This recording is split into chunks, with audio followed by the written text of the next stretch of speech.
Hello friends, तुम्हाला तर माहिती आहे मी पुण्यात आलेली आहे आणि माझ्यासोबत माझे मिस्टर, त्यानंतर मोठे भाऊजी स्वीटू आणि आम्ही चौघही आलोय. ताईगा दिवशी तर लोणीलाच आहे आणि सगळ्यांना असं वाटतं की आम्ही दोघी वेगळ्या झालोत, पण असं काही कारण नाहीये. त्यांच्या म्हणजे कंपनीमुळे आम्हाला इकडे यावं लागलं तिघांना. आणि मेन म्हणजे भाऊजींची जी बदली होती ती नाशिकलाच होणार होती, पण आम्ही खूप प्रयत्न केले. त्यानंतर त्यांना इथं बदली भेटली आहे पुण्यामध्ये, त्यामुळे आम्ही सगळे पुण्यात आलो आहे. आणि सगळ्यात महत्त्वाचं काम म्हटल्यावर तर यांचं म्हणजे जॉबचं ते फिक्स झालं आहे. आणि त्यानंतर मग राहिलेलं आहे तर म्हणजे आता पुण्यात आलो म्हणजे कुठेतरी आपल्याला फ्लॅट तर बघावं लागेल, कारण की कुठे राहणार मग हा तर प्रश्न आहे. तर मग आम्ही फ्लॅट खूप सारे शोधणार आहे आणि आता शोधले सुद्धा आहेत बऱ्यापैकी. म्हणजे आम्ही तरी नो ब्रोकरवर बघितले, तिथे पण असं सांगतात म्हणजे बऱ्यापैकी तर आम्हाला आवडले होते आणि काही तर आम्हाला आवडले सुद्धा नाही, कारण की घरामध्ये प्रत्येक गोष्ट गरजेची आहे. त्याचबरोबर आम्ही एक फ्लॅट सुद्धा बघायला आलो आहे आणि तो फ्लॅट तुम्हाला आवडतो का नाही ते सुद्धा तुम्ही नक्कीच कमेंट करून सांगा. तर चला मग फ्लॅट पाहूया. फ्रेंड्स, आम्ही हा 2 BHK फ्लॅट पाहण्यासाठी आलो आहे. बघा हा हॉल किती मोठा आहे आणि विंडो सुद्धा. त्यानंतर इथे TV साठी कनेक्शन करून ठेवलेलं आहे. त्यानंतर हे किचन आहे.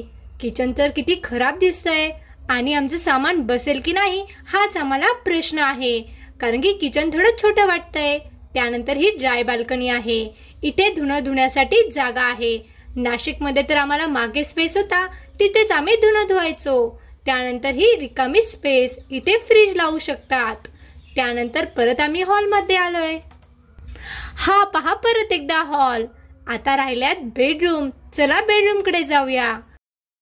हा आहे मास्टर बेडरूम. बघा विंडोज किती मोठी आहे ना. त्यानंतर स्विच पण भरपूर आहेत, 2-3 स्विच आहे.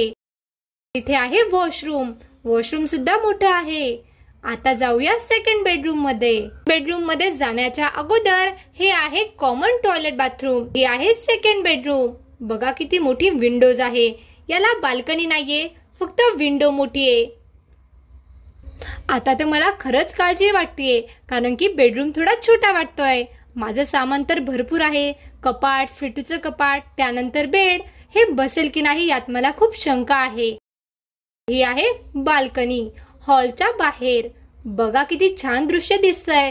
सगळीकडे खूप मोठ्या मोठ्या बिल्डिंग्स आहेत आणि खाली बघितलं तर नुसती झाडी. बघा किती सुंदर दृश्य आहे ना हे. पावसाळ्यात तर आणखीच मजा येईल.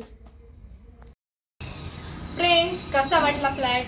तुम्ही तर म्हणाला हा फ्लॅट किती अस्वच्छ आहे, पण आमच्या ओनरशी बोलणं झालंय तर तो आम्हाला कलरिंग, त्यानंतर बेसिंगचं छोटं मोठं काम आहे, त्यानंतर स्लाइडचं काम आहे थोडं, ते सगळं करून रेडी करून मग देणार आहे.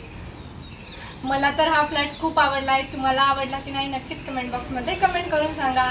आणि त्यानंतर मेन म्हणजे आई पप्पाला व्हिडिओ पाठवायचा, त्यानंतर ताईला व्हिडिओ पाठवायचा. कसं सगळ्यांच्या म्हणजे आता सगळ्यांची वेगवेगळी नजर असते, त्यानुसार मग आम्ही ठरवू की आम्हाला फ्लॅट घ्यायचा आहे का नाही. तो आम्ही आता मस्तपैकी मग आमचं घर सजवू. त्याचबरोबर मग ताई पण येतील, मग आई पप्पा येतील आणि तो व्हिडिओ तुम्हाला त्यानंतरच बघायला भेटेल.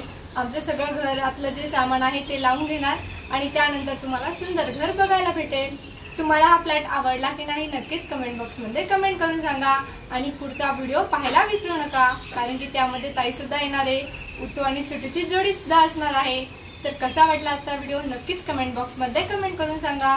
व्हिडिओला लाईक करा, शेअर करा आणि चॅनलला सबस्क्राईब करा. Bye bye.